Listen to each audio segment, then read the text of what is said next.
Bismillahirrahmanirrahim. Assalamualaikum warahmatullahi wabarakatuh. Alhamdulillahirabbil alamin. Alhamdulillah alladzi nahmaduhu wa nasta'inu wa nastaghfiruh wa na'udzu billahi min shururi anfusina wa min sayyiati a'malina. May yahdihillahu fala mudilla lahu wa may yudlil fala hadiyalah. Wa asyhadu an la ilaha illallah wahdahu la syarikalah. Wa asyhadu anna Muhammadan 'abduhu wa rasuluhu sallallahu alaihi wasallam. Amma ba'du. Para Bapak Ibu Saudara penyimak juga mengaji, untuk kajian pagi ini kita akan mengkaji penjelasan tentang surat Abasa. Setelah pekan lalu kita mengkaji penjelasan tentang surat An-Naba dan An-Nazi'at, kali ini kita akan mengkaji tentang surat Abasa. Ini tentang seorang sahabat yang datang kepada Rasulullah Shallallahu Alaihi Wasallam. Baik, kita buka surat Abasa, masih juz 30. Bismillahirrahmanirrahim. Abasa wa tawalla. Abasa itu artinya bermuka masam, wa tawalla dan berpaling. Anja'ahul a'ma, ketika datang kepadanya, kepada Muhammad, Nabi Muhammad. Siapa al-a'ma? Orang yang buta. Orang yang buta ini adalah Abdullah bin Ummi Maktum. Dia itu memang sahabat yang terkenal pengen terhadap ilmu, kemudian datang kepada Rasulullah. Jadi terjemahan ayat ini, dia maksudnya Nabi Muhammad itu bermuka masam dan berpaling karena telah datang kepadanya orang yang buta. Jadi ayat ini turun berkenaan dengan Rasulullah Shallallahu Alaihi Wasallam ketika itu beliau sedang berdakwah kepada para tokohnya orang-orang Quraisy, pembesar orang Quraisy, karena beliau berharap dengan mendakwai tokohnya orang Quraisy, pembesarnya orang Quraisy, kemudian mereka masuk Islam, maka akan mudah bagi orang-orang Quraisy lain akan masuk Islam, sehingga dakwah menjadi kuat. Nah, di sela-sela dakwahnya Rasulullah SAW dalam mengenalkan Islam, ini ada salah satu sahabat Nabi, seorang yang buta, yaitu Abdullah bin Ummi Maktum radhiyallahu anhu. Beliau datang kepada Rasulullah minta diajarkan agama, dibacakan ayat-ayat Allah. Namun Rasulullah Shallallahu Alaihi Wasallam saat itu tetap fokus kepada tokoh Quraisy, sehingga tampak sedikit perubahan wajah Rasulullah Shallallahu Alaihi Wasallam. Perhatian beliau berpaling kepada orang Quraisy. Jadi sahabat Abdullah bin Ummi Maktum ini dikesampingkan, tidak diperhatikan oleh Rasulullah, maka ditegur oleh Allah bahwa sahabat yang datang kepadamu Muhammad itu mencari ilmu, mencari hidayah. Ini. Jadi pelajaran apa yang pelajaran akidah yang kita ambil dari sini? Jadi pertama, kemuliaan manusia itu bukan pada dunia. Nah, Abdullah bin Ummi Maktum itu adalah orang buta, kemudian beliau juga miskin, bukan tokoh besar, namun Allah membelanya di atas langit. Nah, dari atas langit ini menunjukkan bahwa kemuliaan itu di sisi Allah itu bukan karena jabatan, keturunan, kekayaan, dan popularitas. Kemudian yang kedua yang kita ambil kesimpulan, seorang penuntut ilmu itu memiliki kedudukan yang tinggi. Orang yang datang dengan mencari ilmu, ingin memperbaiki diri, takut kepada Allah, itu lebih layak untuk diperhatikan daripada orang yang sombong, yang berpaling dari kebenaran. Dan yang ketiga, apa yang kita ambil dari kesimpulan di sini?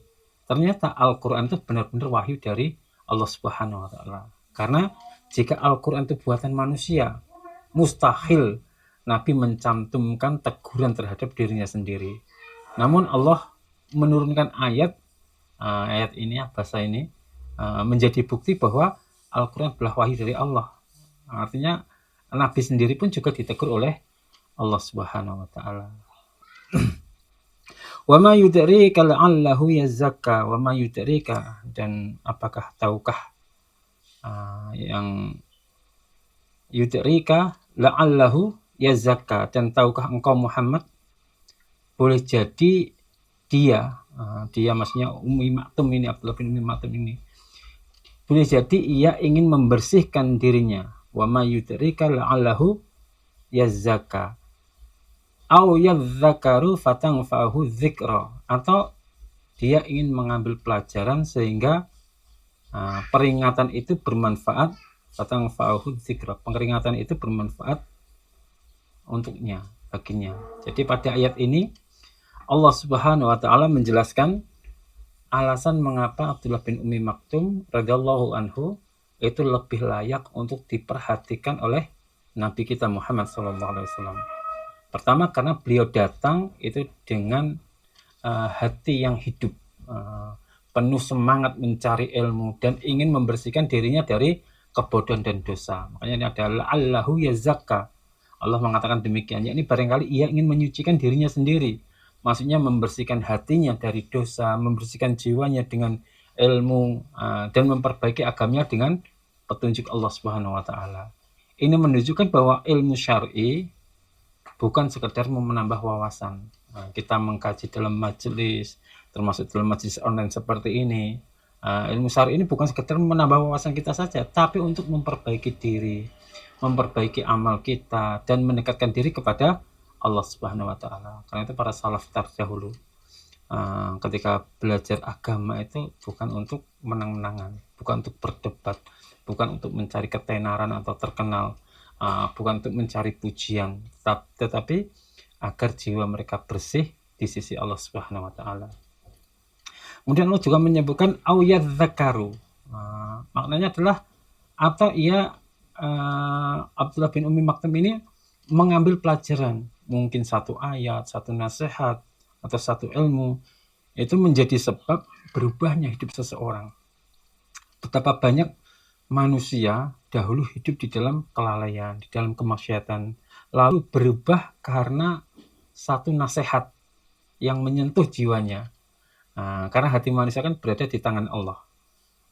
Terkadang kita itu mempunyai beribu pikiran, beribu tekanan yang membuat kita tertekan di dalam hidup.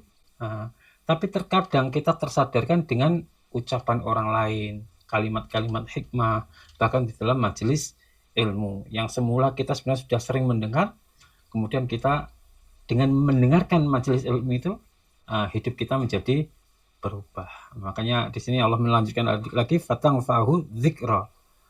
Maka peringatan itu bermanfaat baginya. Ini menunjukkan bahwa tidak semua manusia itu mendapatkan manfaat dari nasihat. Yang bisa mengambil manfaat siapa?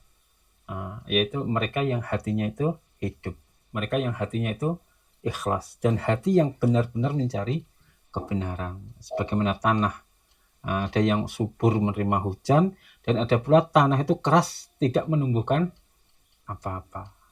Maka di sini kalau kita ambil pelajaran, ternyata hidayah itu sangat berharga.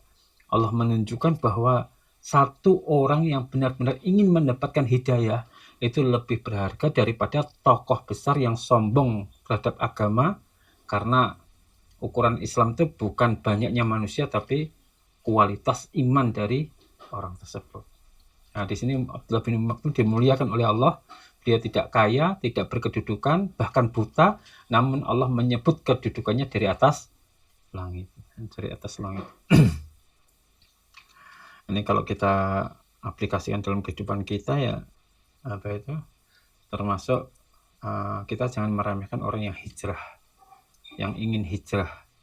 Kadang ada orang baru belajar agama, masih banyak kekurangan, penampilannya sederhana, namun hatinya benar-benar ingin hijrah, ingin berubah. Orang seperti ini jangan diremehkan. Bisa jadi Allah lebih dia cintai, dan orang tersebut lebih dicintai oleh Allah daripada orang yang hanya bangga dengan ilmunya, dengan orang yang sudah lama hijrah atau sudah mengenal sunnah. Amma man istagna fa anta lahu tasadda. Adapun orang yang merasa dirinya cukup, tidak butuh dengan hidayah, maka engkau Muhammad justru memberi perhatian kepada dia. Jadi ayat ini menjelaskan keadaan para pembesar atau tokoh Quraisy yang sedang didakwai oleh Rasulullah SAW. Mereka adalah orang-orang yang merasa mulia, dengan hartanya, merasa bangga dengan keturunannya, merasa hebat dengan kedudukannya, dan merasa tidak membutuhkan petunjuk Allah. Maka di sini Allah mengatakan amma man istagna. Bukan berarti mereka benar-benar kaya secara harta, itu tidak. Tetapi mereka merasa cukup dari Allah, tidak butuh Allah, merasa tidak butuh dengan petunjuk, dan sombong terhadap kebenaran. Inilah penyakit terbesar dari manusia. Jadi ketika seseorang merasa dirinya hebat, merasa dirinya paling benar, atau merasa tidak perlu belajar agama, tidak perlu belajar lagi, ini adalah kesombongan. Dan kesombongan itu adalah penghalang terbesar seseorang mendapatkan hidayah. Nah, mengapa Nabi Muhammad SAW tetap memperhatikan mereka? Nabi SAW sangat berharap para pembesar Quraisy itu masuk Islam. Karena jika mereka masuk Islam, menerima dakwah Nabi, maka banyak manusia yang juga ikut masuk Islam. Ini menunjukkan besarnya rahmat Nabi kepada umat sebenarnya. Beliau ingin semua manusia itu mendapatkan hidayah. Namun Allah mengingatkan Nabi bahwa orang yang sombong, orang yang merasa tidak butuh dengan hidayah dan berpaling dari agama, tidak lebih utama daripada seorang mukmin, orang iman yang lemah, yang mencari petunjuk.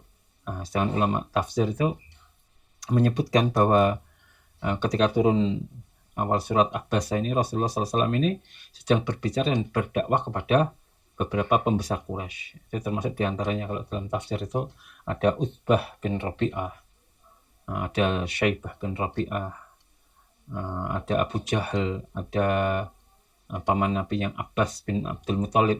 Bin Abdul Muthalib itu ada Umayyah bin Khalaf, ada Walid bin Mughirah yang Abbas dan Walid Abbas itu yang semula masih kafir itu. Tapi tokoh-tokoh Quraisy ini ternyata banyak yang tidak menerima Islam. Tapi memang riwayatnya berbeda-beda. Cuman yang paling masyhur saat itu memang tokoh-tokoh Quraisy dikumpulkan datang kepada Nabi dan didakwahi oleh Nabi. Ini masih ada saudara dengan Rasulullah, didakwahi untuk mau masuk Islam. Lalu datang sahabat Abdullah bin Umi Maktum. Ternyata Nabi berpaling dari Abdullah bin Umi Maktum. Oleh karenanya Rasulullah SAW sendiri itu ketika melihat Abdullah bin Umi Maktum dimuliakan oleh Allah, bahkan dimasukkan dalam satu surat Abbasah Ta'ala, Nabi ini ketika ketemu dengan Abdullah bin Umi Maktum ini sering berkata, selamat datang, marhaban, selamat datang orang yang karena dia Allah menegur saya. Saking ridhonya Rasulullah dengan sahabat ini. Ini menunjukkan ketawaduan Nabi, kemuliaan beliau terhadap para penuntut ilmu. Wa amma man ja'aka yas'a, dan adapun orang yang datang kepada Muhammad yas'a dengan berusaha, dengan bersungguh-sungguh, wa huwa yakhsha, dan dia takut kepada Allah, fa anta anhu talaha, fa anta maka engkau Muhammad anhu darinya talaha berpaling atau lalai. Adapun orang yang datang kepada Muhammad dengan sungguh-sungguh sementara dia takut kepada Allah, maka engkau justru malah sibuk darinya, berpaling darinya. Jadi pada ayat ini Allah Subhanahu wa taala kembali menjelaskan keadaan Abdullah bin Umi Maktum. Di awal ayat Allah sudah menjelaskan keadaan Abdullah bin Umi Maktum. Ayat ini Allah kembali menjelaskan keadaan Abdullah bin Umi Maktum radhiyallahu anhu. Beliau datang kepada Nabi SAW dengan semangat, penuh harapan, dan hati yang takut kepada Allah. Yas'a itu maksudnya datang dengan sungguh-sungguh untuk mencari kebaikan. Ini menunjukkan semangatnya beliau, Abdullah bin Umi Maktum, untuk mencari ilmu. Walaupun beliau buta, memiliki keterbatasan, dan tidak memiliki kedudukan di dunia, namun semua itu tidak menghalangi beliau untuk mencari petunjuk. Wa huwa yakhsha, kata Allah.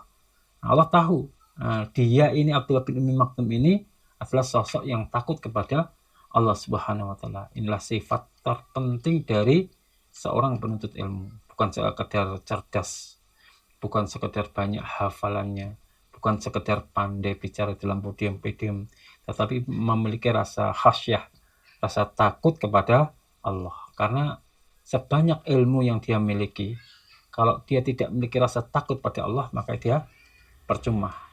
Ilmu yang benar itu akan melahirkan rasa khasyah, rasa takut dan pengagungan kepada Allah Subhanahu wa taala. Sebagaimana firman Allah itu dalam surat ayat yang lain itu, innama yakhsyallahi innallaha yakhsyallaha min ibadihil ulama. Sesungguhnya yang paling takut kepada Allah di antara hamba-hambanya adalah para ulama.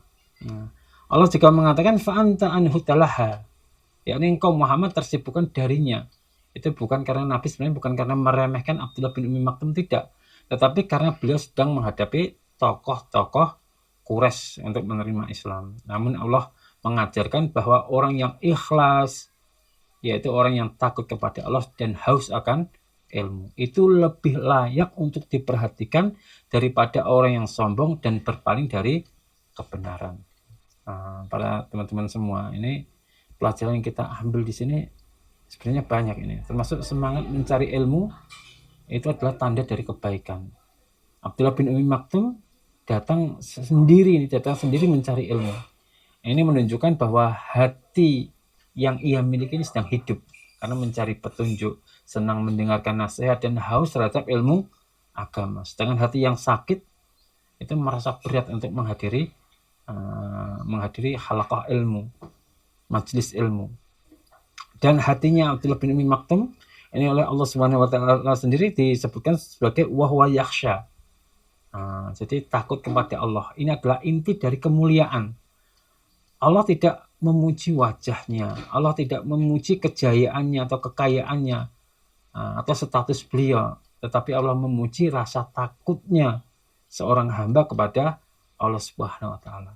Karena ukuran kemuliaan di sisi Allah itu yaitu ketakwaan.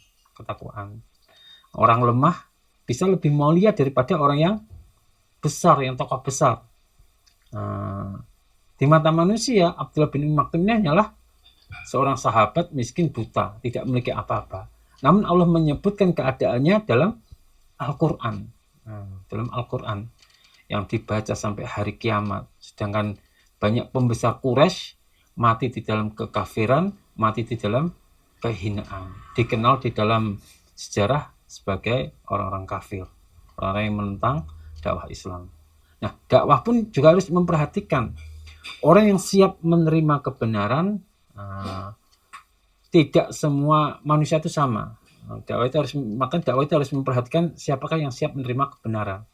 Ada yang sombong, ada yang keras hati, ada yang hanya ingin berdebat, ada pula yang benar-benar ingin belajar dan berubah. Maka orang seperti inilah yang harus diprioritaskan dalam tarbiyah dan dalam pengajaran.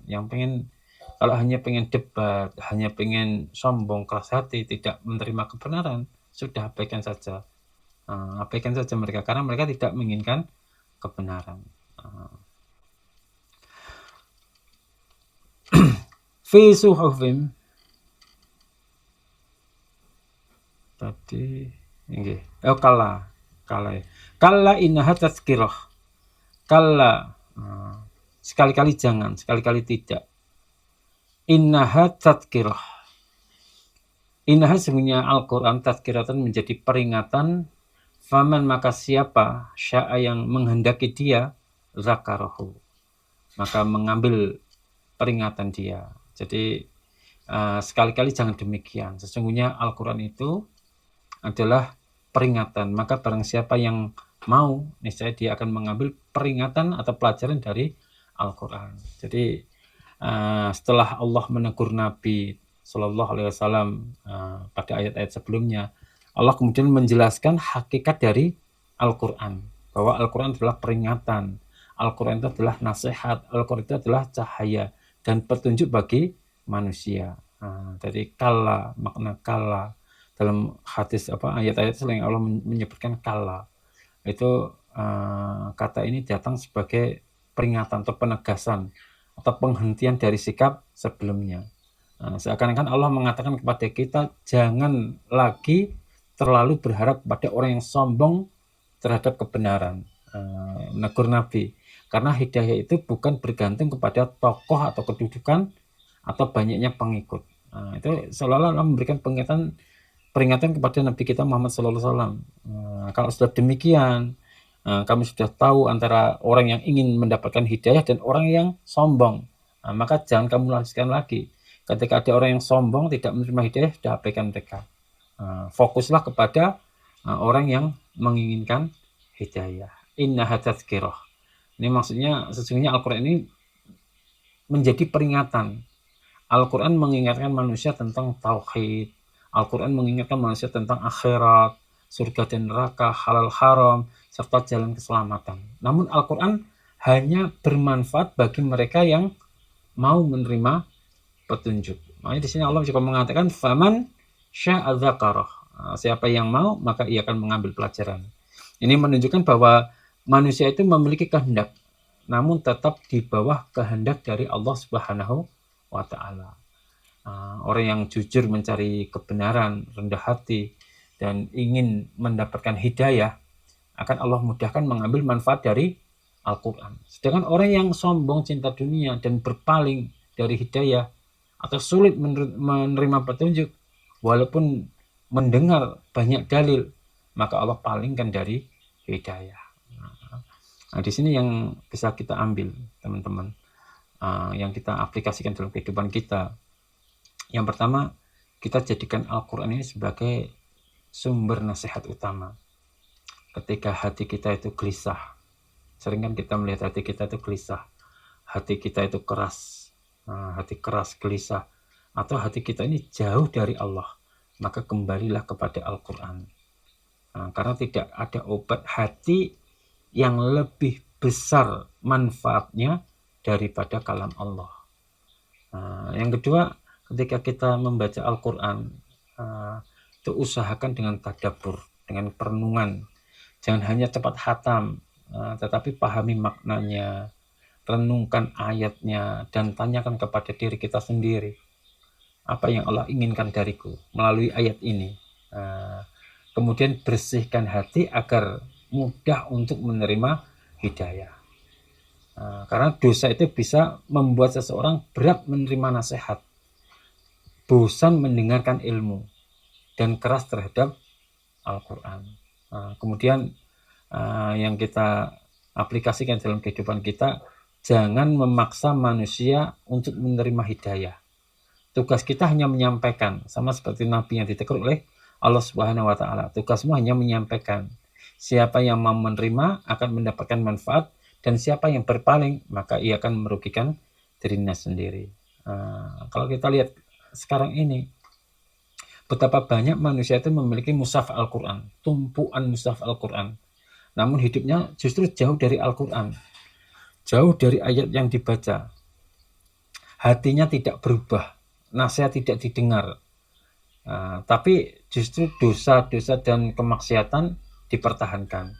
Itu karena Al-Quran bukan tidak sekedar masuk ke dalam telinga, artinya Al-Quran itu hanya didengar saja, tidak diaplikasikan di dalam hidup sehari-hari. Yang seharusnya Al-Quran itu tidak hanya masuk di telinga, tetapi harus masuk ke hati, kemudian diaplikasikan, diamalkan dalam kehidupan sehari-hari. Nah, hati yang benar-benar ingin hidayah, itu teman-teman, akan menemukan cahaya di dalam setiap ayat. Sedangkan hati yang sombong, yang tidak mau menerima hidayah, itu akan tetap gelap meskipun mendengar Al-Quran siang dan malam. Fi suhufin mukarramah, fi suhufin mukarramah, fi suhufin di dalam lembaran-lembaran mukarramah yang dimuliakan, marfu'atin yang ditinggikan, mutahharah lagi disucikan, bi ayyidi safarin, di tangan para penulis, maksudnya malaikat kiramin yang mulia, bararah lagi yang sangat taatnya. Jadi Al-Quran itu berada dalam lembaran-lembaran mushaf yang dimuliakan, ditinggikan dan disucikan, berada di tangan para malaikat yang mulia lagi taat kepada Allah Subhanahu wa taala. Nah, pada ayat ini Allah Subhanahu wa taala menjelaskan kemuliaan terhadap Al-Quran. Jadi bahwa kitab ini, Al-Quran ini bukan perkataan manusia, bukan sihir, dan bukan buatan Nabi Muhammad SAW, tetapi wahyu yang sangat mulia dari Allah Subhanahu wa taala. Allah menjelaskan fi suhufim mukarramah. Al-Quran berada di dalam lembaran-lembaran yang mulia. Para ulama itu menjelaskan itu yang dimaksud lembaran mulia itu adalah suhuf, lembaran di langit, lauhil mahfud, yakni tempat tertulisnya Al-Quran yang dijaga dan dimuliakan oleh Allah Subhanahu wa taala. Ini menunjukkan bahwa tingginya kedudukan Al-Quran. Kemuliaannya Al-Quran begitu tinggi dan bahwa ia berada di seluruh perkataan manusia. Marfu'atin, yakni ditinggikan derajatnya. Al-Quran itu tinggi, kedudukannya tinggi, kandungannya tinggi, hukumnya dan kemuliaannya. Tidak ada kitab yang lebih benar, yang sebanding atau lebih agung daripada Al-Quran. Karena ia berasal dari Allah. Allahu Rabbul Alamin. Berasal dari Allah semesta alam. Kemudian makna mutahhara ini disucikan, artinya Al-Quran itu suci dari kebatilan, suci dari penyimpangan, suci dari kekurangan, dan suci dari campur tangan setan. Sebagaimana Allah berfirman, apa itu? La ya'tihil batil, tidak datang kepadanya kebatilan min baini yadayhi wala min khalfih. Jadi tidak datang kepada Al-Quran itu kebatilan dari depan maupun dari belakang. Artinya semua dijaga oleh Allah. Bi aidis safarah. Yang dimaksud safarah itu adalah para malaikat. Disebut demikian kenapa? Karena malaikat itu yang membawa wahyu. Yang membawa wahyu dari langit ke manusia, kemudian menyampaikannya, menulisnya. Termasuk malaikat Jibril yang agung, yang tugasnya itu menyampaikan wahyu. Kemudian makna dari kiramin baroroh, malaikat yang mulia lagi sangat taat, suci. Ini artinya manusia yang benar-benar mulia, suci, sangat taat kepada Allah Subhanahu wa taala. Karena mereka tidak maksiat, tidak menyelisih perintah Allah dan selalu menjalankan apa yang Allah perintahkan. Ini menunjukkan betapa agungnya Al-Qur'an. Sampai pembawanya pun adalah makhluk-makhluk yang paling mulia. Jadi ayat ini kalau kita ambil pelajaran dari ayat ini, di Al-Qur'an itu adalah kalamullah. Ayat ini menunjukkan bahwa Al-Qur'an itu berasal dari Allah Subhanahu wa taala, bukan ciptaan makhluk, itu bukan, dan bukan ciptaan manusia. Kutilal insanu ma akfarah. Kutila, celaka, semoga dibinasakan sapa insanu manusia, ma akfarah, alangkah kufurnya dia, celakalah manusia. Semoga dibinasakan manusia, alangkah kufurnya, sangat kufurnya dia.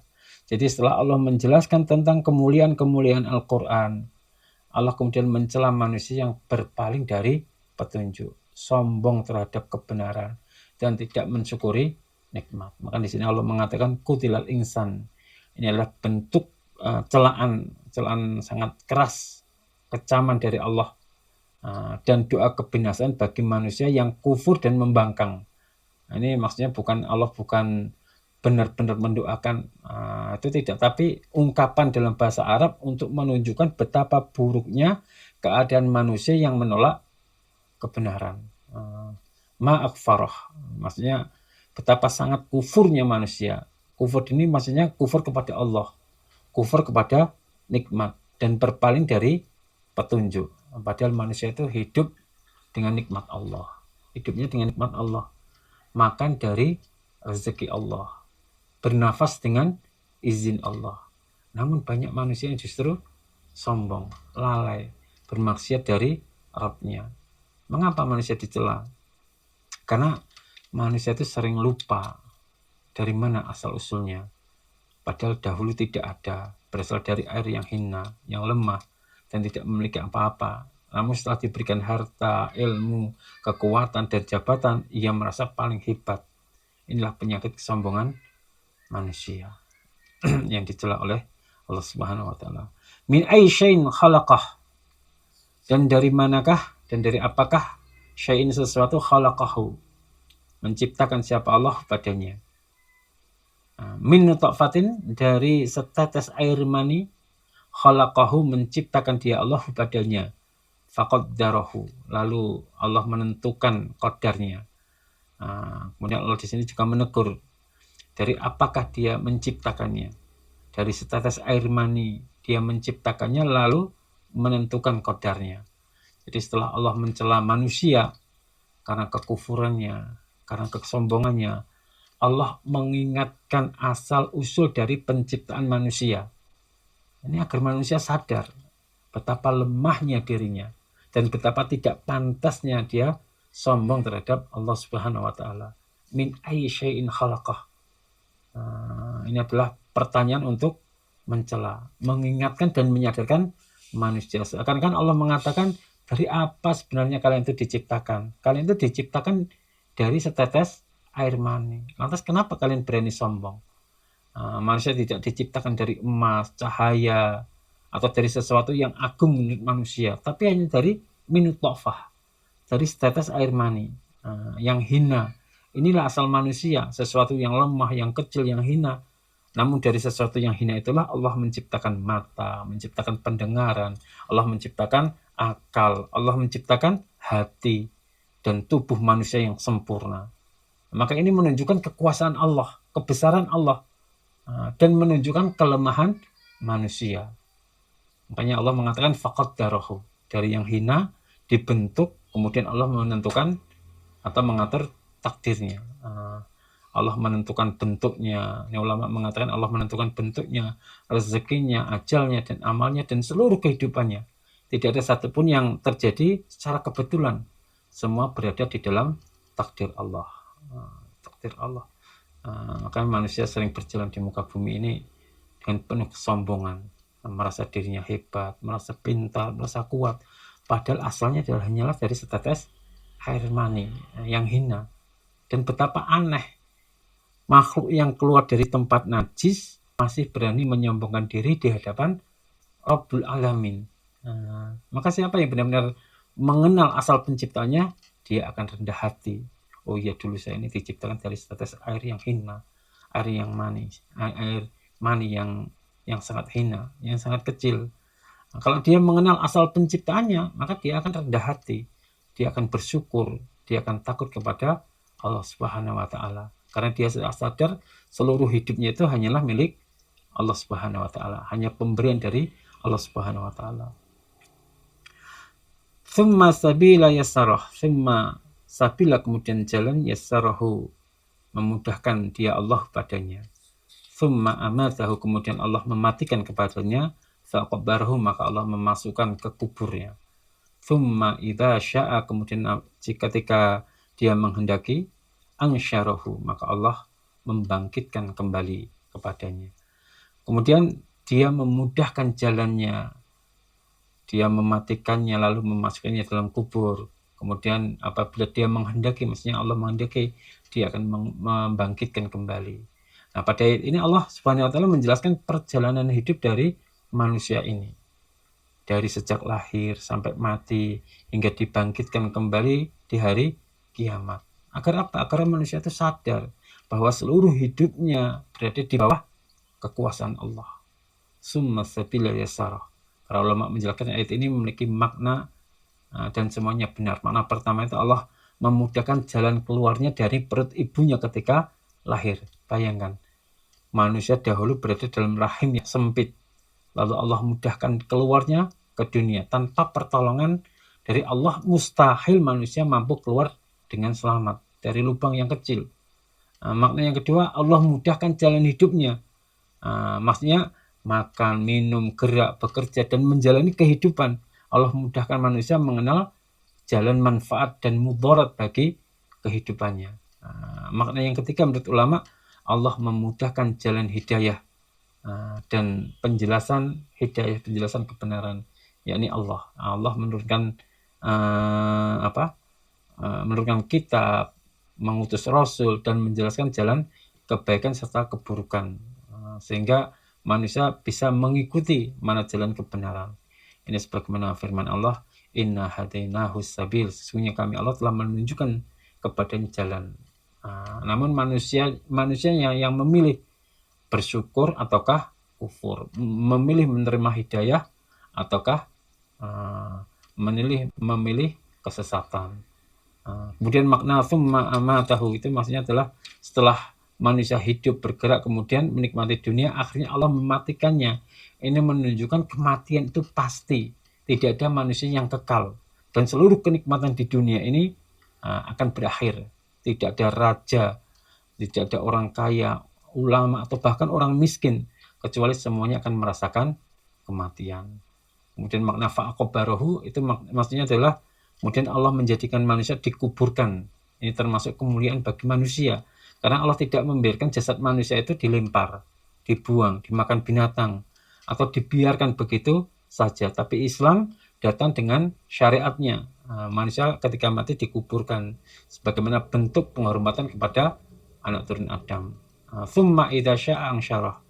Kemudian maksudnya adalah Allah akan membangkitkan manusia setelah kematiannya. Ini adalah dalil tentang kebangkitan di hari kiamat. Sebagaimana Allah mampu menciptakan manusia pertama kali, Allah juga mampu untuk membangkitkan manusia yang telah mati. Dan kebangkitan itu pasti, nyata, dan tidak diragukan lagi. Itu karena termasuk keyakinan. Jadi betapa cepat perjalanan hidup manusia dari bayi, kemudian anak-anak, dewasa tua, lalu masuk kubur. Seakan hidup itu hanya perjalanan singkat menuju akhirat. Namun anehnya teman-teman, banyak manusia yang hidup seolah tidak akan mati. Sibuk mengumpulkan dunia, sibuk bersaing dalam kemewahan, dalam melupakan bekal kubur. Padahal suatu hari semua manusia pasti akan dibaringkan di liang lahat, ditinggalkan keluarga, dan menghadap kepada Allah dengan membawa amalnya. Maka orang yang cerdas itu bukan yang paling banyak dunianya, tapi yang paling siap menghadapi kebangkitan. Kalla lama yaqdi ma amarah. Kalla, sekali-kali tidak. Lama yaqdi, sebelum menyelesaikan ma pada apa-apa amarahu yang Allah perintahkan kepadanya. Sekali-kali tidak. Manusia itu belum menunaikan apa yang Allah perintahkan kepadanya. Jadi setelah Allah menyebutkan penciptaan manusia, kehidupannya, kematiannya, dan kebangkitannya, Allah kemudian menegur manusia bahwa walaupun telah diberikan kenikmatan, kehidupan, petunjuk, dan kesempatan, namun manusia tetap belum menunaikan kewajibannya kepada Allah dengan sempurna. Maka Allah mengatakan kala. Ini teguran atau bantahan dari Allah kepada manusia. Seakan-akan Allah mengatakan kepada kita, janganlah manusia itu merasa aman dan bangga dengan dirinya.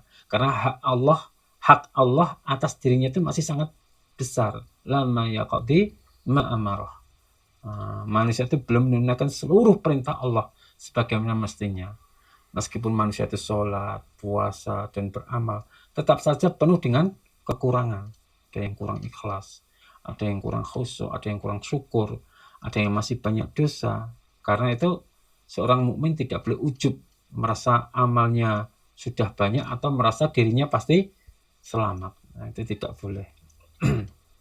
Nah, sebagian ulama itu menjelaskan bahwa ayat ini menunjukkan manusia itu selalu memiliki kekurangan dalam menunaikan hak kepada Allah Subhanahu wa taala. Tidak ada manusia pun atau seorang pun yang mampu mensyukuri nikmat Allah dengan sempurna.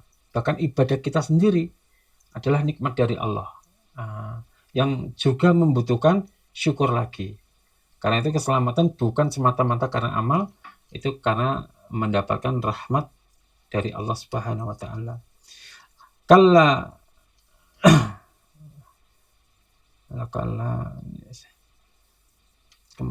fa idza ja'atis sakhah. Kalau ini tadkirah sama. Fa idza ja'atis sakhah. Benar itu nggih. Fal yanzuril insanu illa ta'amih. Fal yanzuril belum nggih.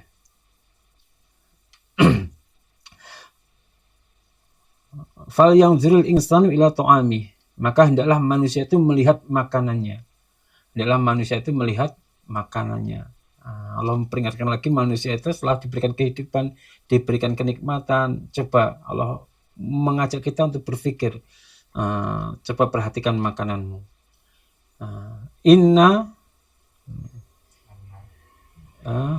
semua ini sudah fal yang turun anna sababnal ma'a sabba thumma syaqaqnal arda saqqa. Anna sesungguhnya kami sababna mencurahkan kami al-ma'a pada air sabban dengan mencurahkan sungguh, thumma syaqaqna kemudian kami membelah al-ardu pada bumi syakon dengan sebenar-benarnya membelah. Fa'ambatna maka menumbuhkan kami fiha di dalam bumi habban pada biji-bijian wa inaban dan pada anggur wa qadban dan pada sayur mayur. Qadban itu sayur mayur yang warna hijau. Wa zaitunan dan zaitun wa hada'iqa dan pohon korma. Wa nakhlan dan pohon korma wa hada'iqa dan beberapa kebun. Ngulban yang lebat wa fakihatun dan buah-buahan. Wa aban dan rerumputan untuk memakan ternak. Mata'an sebagai kesenangan, sebagai manfaat lakum untuk kalian, wali an'amikum dan bagi hewan ternak kalian. Sesungguhnya kami benar-benar telah mencurahkan air dengan curahan yang banyak, air hujan. Kemudian kami membelah bumi dengan air hujan itu dengan sebaik-baiknya belahan. Kemudian kami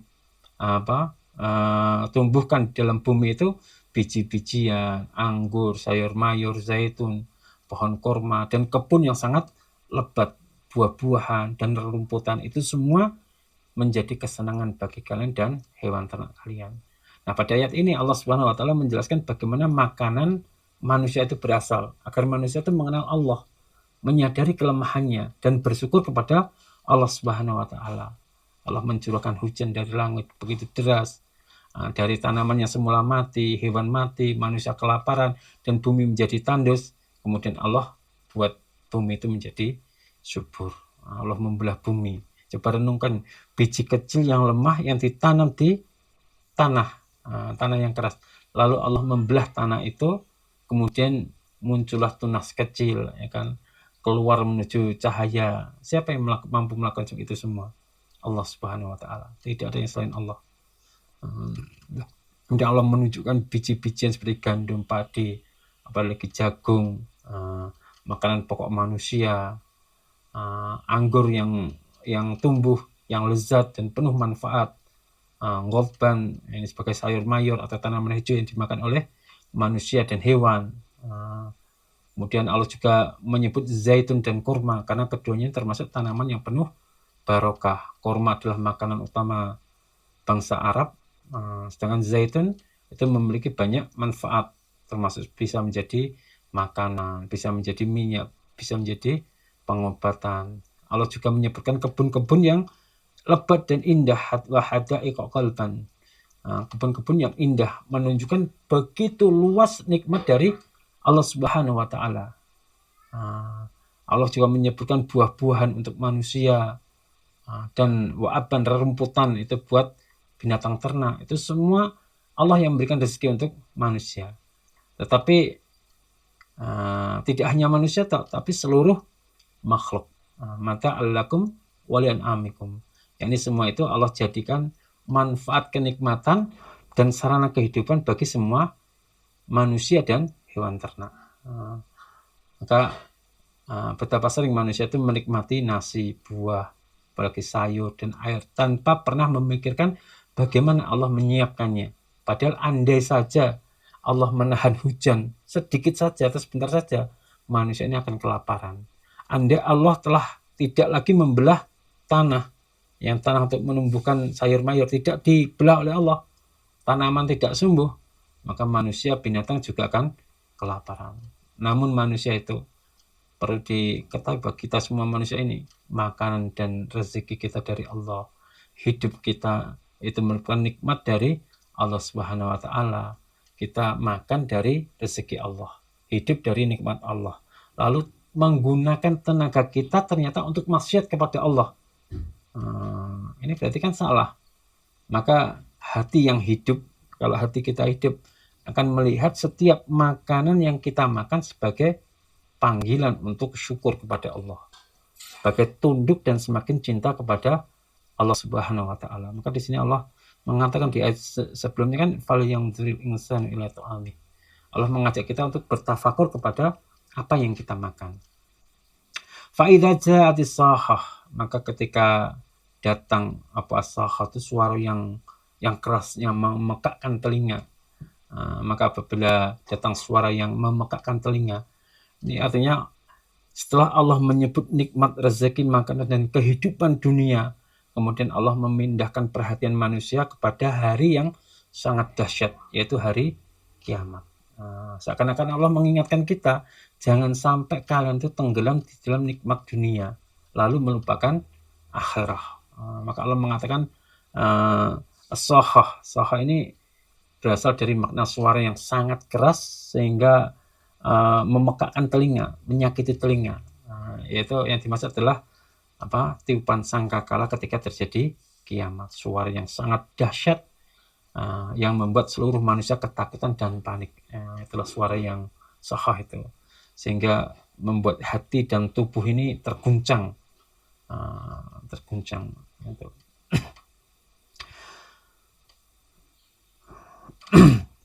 Yauma yafirul mar'u min akhihi wa ummihi wa banihi wa abihi wa sahibatihi wa banihi likulli imri'in minhum yaumidzin sya'nu yu'ni.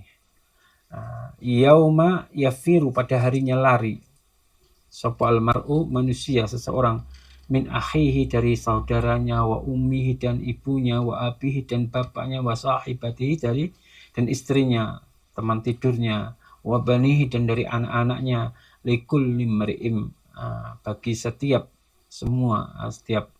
seseorang, minhum, dari mereka, yauma idzin, pada hari itu, sya'nun, keadaan, yu'nihi, yang menyibukkan padanya.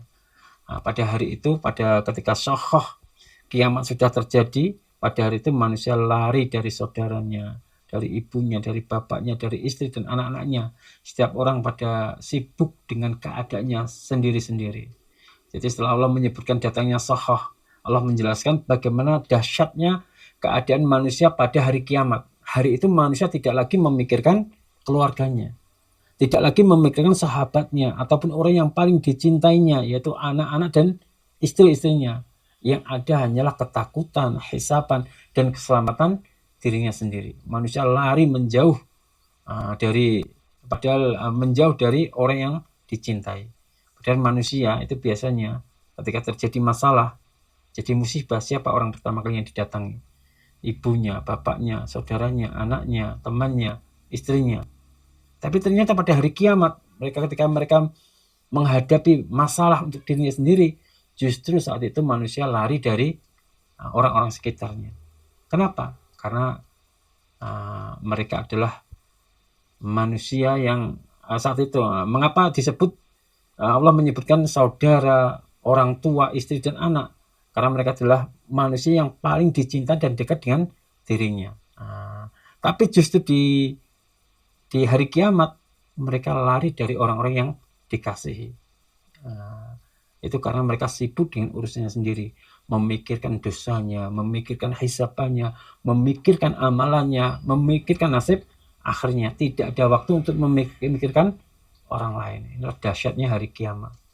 Dalam ayat lain Allah menyebutkan yauma tadhalu kullu murdi'atin amma arda'at. Pada hari itu ibu yang menyusui itu sampai lupa kepada anak yang disusuinya. Padahal kasih sayang seorang ibu pada di dunia itu sangat besar.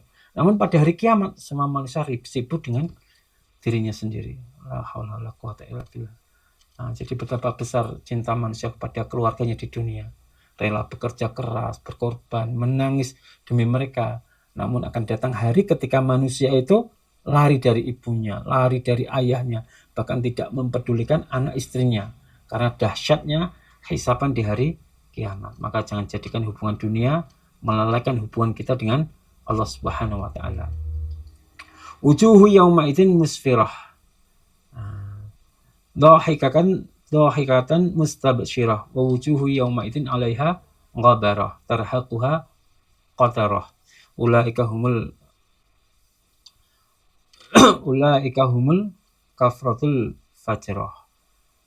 Pada hari itu ada wajah-wajah yang berseri-seri, tertawa dan bergembira, dan ada wajah yang pada hari itu tertutup dengan debu, diliputi dengan kegelapan. Mereka itulah orang-orang kafir dan orang-orang yang durhaka. Al-kafaratu al-fajrah. Jadi setelah Allah menjelaskan kedahsyatan hari kiamat, Allah kemudian menjelaskan keadaan manusia setelah hari kiamat. Saat itu manusia terbagi menjadi 2 golongan. Yang satu golongan orang-orang yang bahagia, dan satu golongan lagi orang-orang yang celaka. Golongan yang pertama orang yang bahagia, Allah menyebutkan wujuhu yauma idzin musfirah.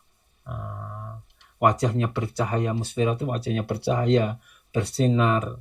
Itu muncul karena keimanan, amal soleh yang ia kerjakan, tauhid yang ia tujukan kepada Allah Subhanahu wa taala, dan rahmat dari Allah Subhanahu wa taala. Di dunia mereka bersabar dalam ketaatan, menjaga keimanan dan takut kepada Allah, maka Allah memberikan cahaya pada wajah mereka di hari kiamat. Dhahikatan mustabsirah.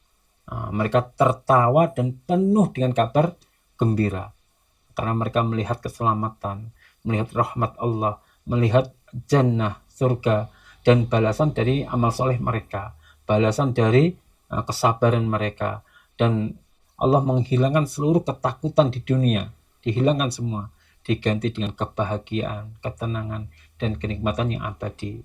Siapa mereka?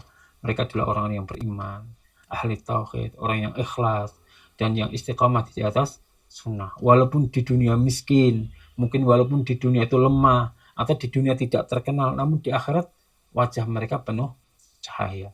Golongan yang kedua, siapa mereka? Wujuhu yauma idzin 'alaiha ghabarah. Ghabarah itu maknanya wajahnya kusam, hina, dan dipenuhi dengan debu kehinaan. Ini adalah tanda dari kesedihan, penyesalan, dan kehinaan di hadapan Allah Subhanahu wa taala. Tarhaquha qatarah. Ditutupi kegelapan yang sangat hina. Dari wajah mereka itu terlihat muram, gelap, dan penuh ketakutan. Karena mereka saat itu mengetahui bahwa mereka akan tertimpa azab dari Allah, tertimpa murka dari Allah, dan pasti kebinasaan itu akan menimpa mereka. Siapa mereka? Ulaika humul kafaratul fajarah. Mereka adalah orang-orang kafir, para pelaku kefasikan serta kedurhakaan. Mereka menolak kebenaran, mereka sombong kepada Allah Subhanahu wa taala, dan hidup mengikuti hawa nafsunya. Masya Allah. Jadi pada akhirnya seluruh manusia itu akan berdiri di hadapan Allah tanpa jabatan, tanpa kekayaan, tanpa follower, tanpa pengikut, ataupun kemegahan dunia. Yang tampak hanyalah cahaya iman atau gelapnya dosa. Maka betapa ruginya manusia jika seluruh hidupnya habis demi dunia. Namun wajahnya gelap di hari kiamat.